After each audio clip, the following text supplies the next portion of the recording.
Ever find your digital recordings sounding a little too clean, perhaps even a bit sterile? That pristine clarity can sometimes lack the rich character and depth we associate with classic analog recordings. But what if you could infuse that coveted warmth and musicality directly into your digital tracks? You absolutely can. Today, we're diving into 5 powerful techniques to add that beautiful analog warmth to your digital mixes, making them feel fuller, richer, and more alive. First up, embrace saturation and harmonic distortion. Analog gear naturally introduces subtle harmonics that digital audio often lacks. Saturation plugins emulate this by adding musically pleasing overtones, making your sounds feel thicker and more present.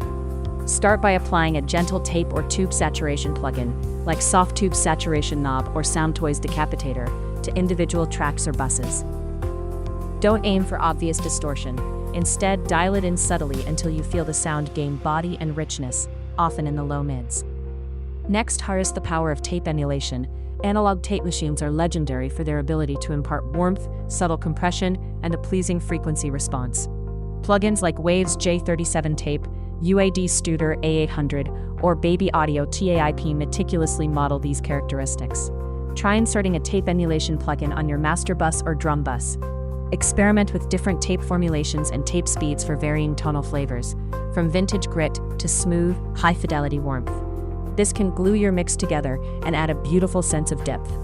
Strategic equalization is also key. A common technique for warmth involves gently boosting frequencies in the low-mid range, typically between 200 Hz and 800 Hz. This area adds body and fullness, preventing your mix from sounding thin. Simultaneously, consider subtle cuts in the harsh upper mid or high frequencies to smooth out any digital edge. Analog modeled EQs like a Pultec-style plugin are excellent for this, as they often introduce their own musical character and saturation as you boost. Fourth, employ gentle analog-style compression for glue and density. Unlike aggressive dynamic control, this is about imparting character. Opt for optical or very Muse-style compressors, such as emulations of the LA2A or Fairchild 670. Apply them with a low ratio, around 2:1 to 4:1, and a relatively slow attack and fast release.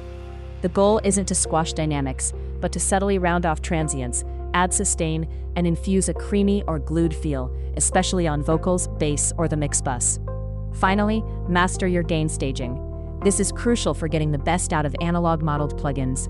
Digital audio has a fixed ceiling at 0 dBFS, but analog gear has a sweet spot where saturation and warmth occur. Aim to keep your signal levels healthy, around -18 dBFS to -10 dBFS, as it enters analog emulating plugins. This provides them with the optimal input level to react realistically, mimicking how physical hardware would be driven and preventing harsh digital clipping. Here's a crucial tip.